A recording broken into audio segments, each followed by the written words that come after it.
Wrestling with siblings, what's up? Yeah. Right. Yeah. Interstate. Yeah. Life is a fight, so I gotta get right. Can't have my back on the ropes. Never. This for my sister and bro. I swear that we'll make it, that's all that we hope. Life is stone cold. Get hit with a sinner, that's all that she wrote. The world that we live in has made me cutthroat. I started rapping about life just to cope. Now I spit fire like Ricky Steamboat. Straight from the bottom, got so much to gain. I had to grind just to build on my name. People call me champ, I'm feeling like Dwayne. I laid a Smackdown, here comes the pain. Welcome to a brand new episode of Wrestling with Siblings. I'm your host, Araceli, and this is my co-host, Armando. Hi guys, I'm Armando, and welcome to Wrestling with Siblings. Let's get started with WrestleMania Backlash.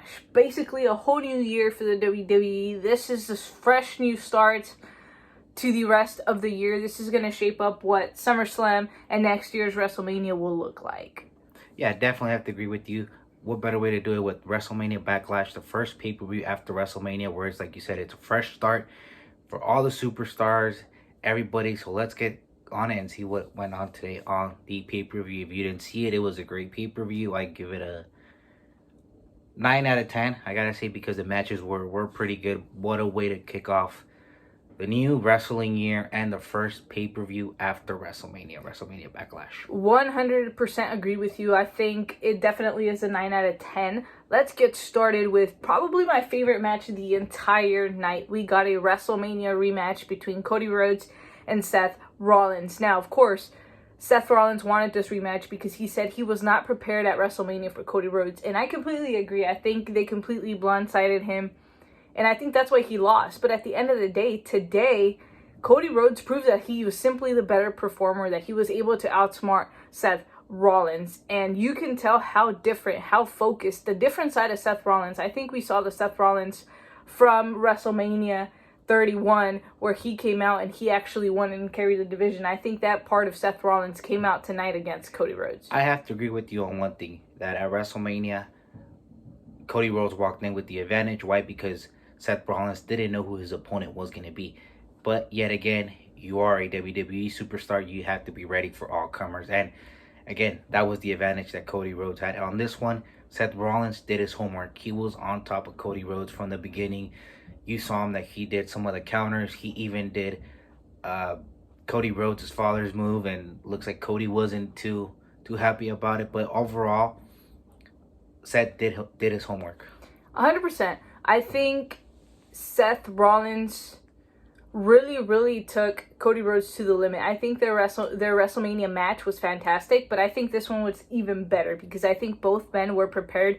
And as you said, Cody Rhodes walked in with a complete advantage at WrestleMania. He knew exactly who his opponent was, and who knows how long he knew who his opponent was going to be. He obviously had time to prepare for somebody like Seth Rollins. Seth Rollins didn't have that.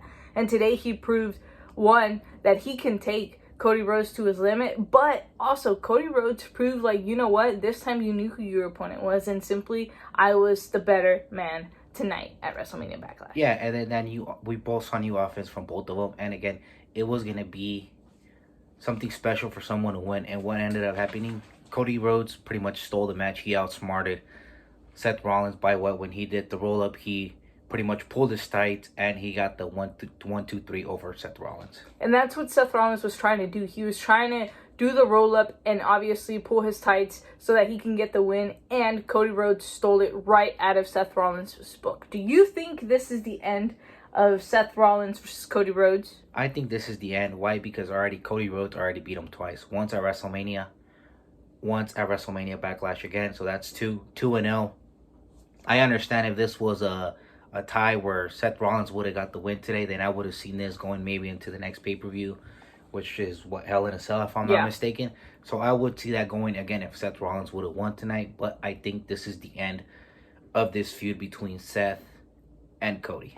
I think both men are ready to move on. I think we've seen the best we could possibly see from both men. It's going to be very interesting to see what's next for Seth Rollins. I know he's been wanting to become WWE champion, but right now you have one champ, and that is Roman Reigns. And Cody Rhodes, I mean, he obviously said when he came back that was his mission, to get to that championship. It's going to be interesting to see what their journey looks like from here on out. And if it does happen, it'll be probably down the road, like you said, maybe on a number one contenders match for the WWE championship. Who knows? But could it happen? Probably. Who knows? Who knows what the future has in store for them? But it could potentially happen because why? They both have one thing in their mind and they both want to be champions.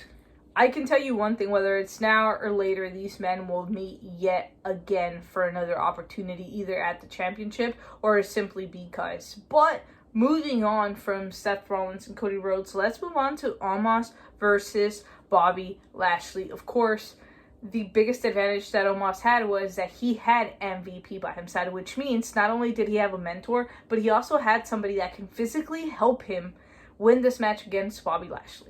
No doubt about it. Another thing too, the advantage that Omos had was that Bobby Lashley was going to be too focused on MVP. Like, I can't believe he betrayed me. What did I do wrong? So all those mind games that MVP was playing with Bobby Lashley, sure enough, came into factor in this match. And of course, this match was obviously two powerhouses going against each other. Now, of course, I think one of the biggest disadvantages that Bobby Lashley had was that MVP used to work with him, which means he knows the weaknesses and the strong points of Bobby Lashley. And do not be surprised if MVP used that to tell Omas, you know what, use this to your advantage. This is how you're going to be able to beat him. And at the very end of the day, Omas used everything he could to his advantage to take down Bobby Lashley. Yeah, and the difference maker here was MVP. Why? Because when Bobby Lashley was dominating Omas, and what his MVP does, he comes and he hits him with this cane right on the face when he's on the corner. And that right there was the complete game changer, right? When Bobby Lashley, like I said, he was dominating towards the end of the match. I definitely don't see this being the end of Bobby Lashley and Omos. Maybe for the two of them, yes, but I think MVP is going to continue to be involved with Bobby Lashley in some way, somehow. But I was also thinking as I was watching this match, can you imagine if this was a big master plan by Bobby Lashley and MVP to get him back into the championship opportunity? I would not put it past them. Yeah, because MVP is a smart man. He's a businessman, and he already did an incredible things with Bobby Lashley. He already took him to the championship, so who knows where their plan might be. Yes. Let's move on to another incredible match that was filled with the surprise at the very, very end. AJ Styles versus Edge. I think this is probably a dream match. I know it is for me, being able to see Edge and AJ Styles go at it. Absolutely unbelievable. And this is one of those matches where you can say that experience played a factor, because they're both incredibly talented at their own game, and one is from one generation, the other one is from another, and it's incredible to see both of these men clash. I think the difference maker was going to be who wanted it more, who was going to be more hungrier. And again, AJ, they both walked in with the even playing field. Why? Because Edge wasn't going to have Damian Priest on ringside. Again, as you know, at WrestleMania, Damian Priest came out and distracted AJ, and that was the difference maker. Here, no. Here was going to be one-on-one. Damian was going to be banned from ringside, and it was one heck of a match. I think one of the biggest things that AJ did was underestimate Edge. And you might not see it throughout the match, but he did, and I will tell you why. He forgot that Edge is the ultimate opportunist. He finds a way to win, and that's exactly what he did. Priest came out. He wasn't ringside. Let me make it very, very clear. He was not ringside. He came up to the ramp, and he did not step near the ring. And when he finally did, who came out? This mystery figure pretty much took out AJ Styles and cost AJ Styles this win. And that led to Edge being able to pin AJ Styles. And we came out to find out that Rhea Ripley has joined Judgment Day, and now she is a part of the biggest fractions in WWE. Very, very interesting. I wonder what Edge told Rhea to convince her to join his stable. It's going to be very interesting tomorrow night on Raw to see what happens and what Edge and Rhea have to say why this alliance happened.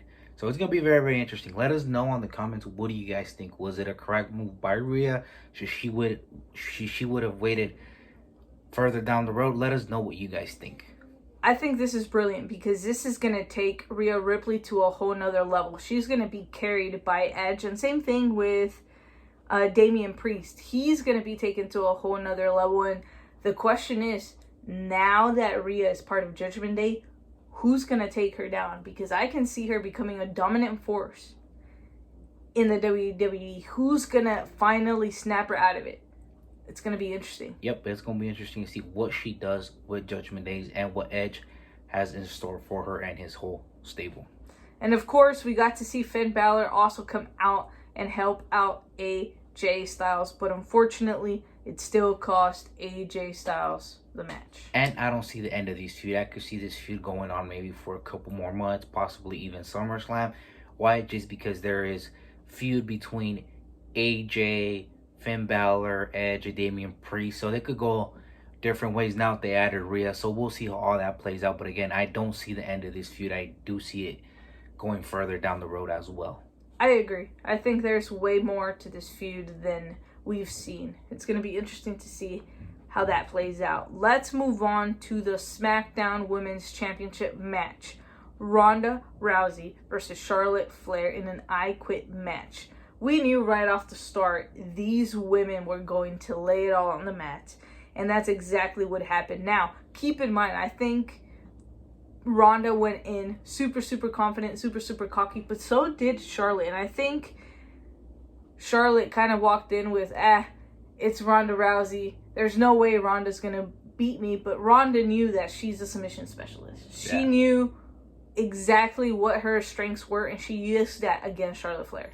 Yeah, and I think this was all about pride and seeing who was the toughest. As you know, Ronda Rousey has that UFC background. She is one tough woman. And again, Charlotte Flair, she is one of the best women in the WWE right now. So they were both going to go at it. Pride, ego, everything was on the line. And especially more because you were going to get humiliated if you really put it that way, because you were going to quit right in front of the live audience. So one ended up happening.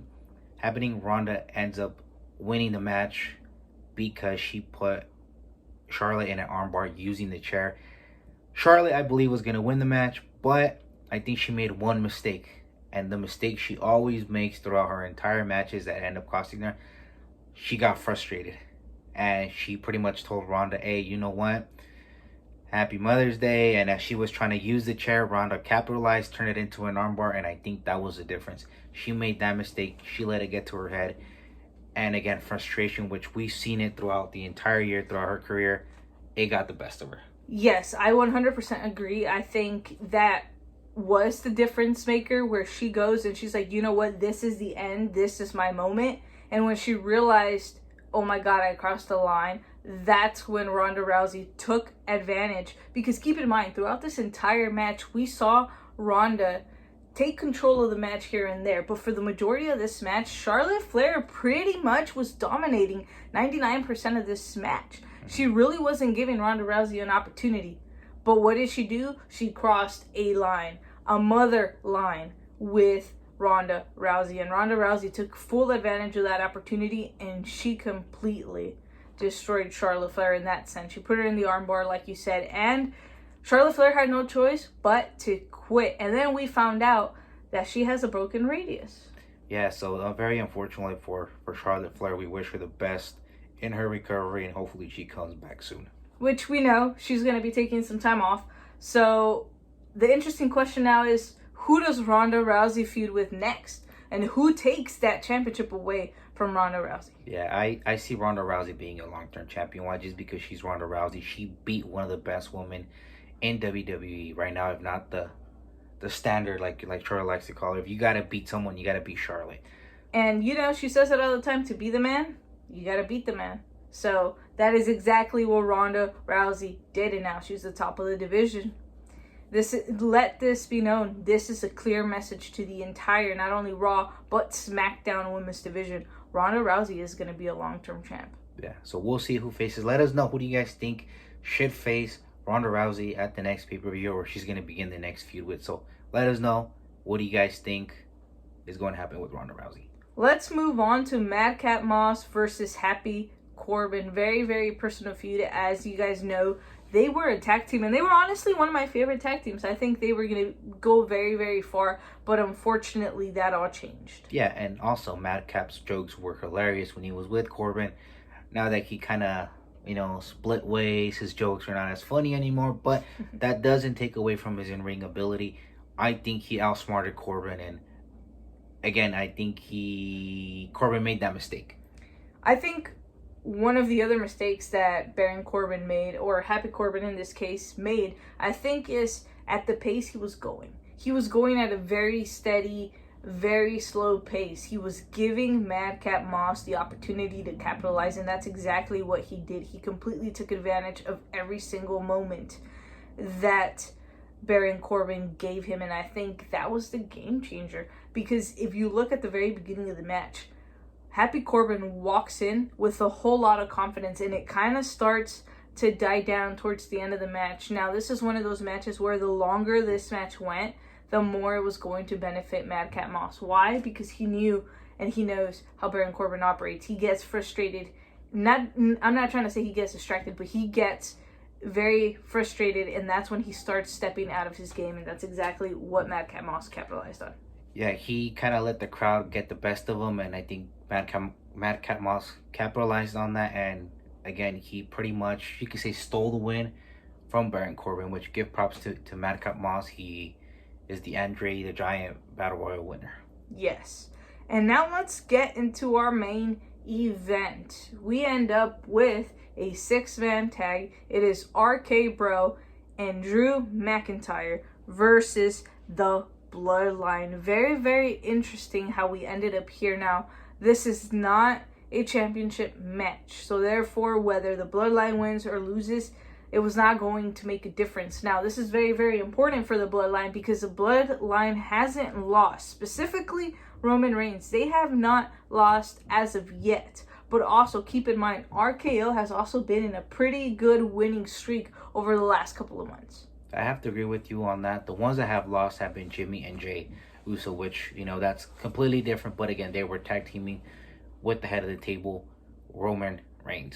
I think Roman Reigns walked in with the strategy, and we saw that at the very beginning of the match. They completely isolated Riddle for a good 10-15 minutes. They were not allowing him to tag absolutely anybody, and if he did tag, they were making sure he didn't tag in Randy. We saw the difference in this match once Randy Orton came into the match.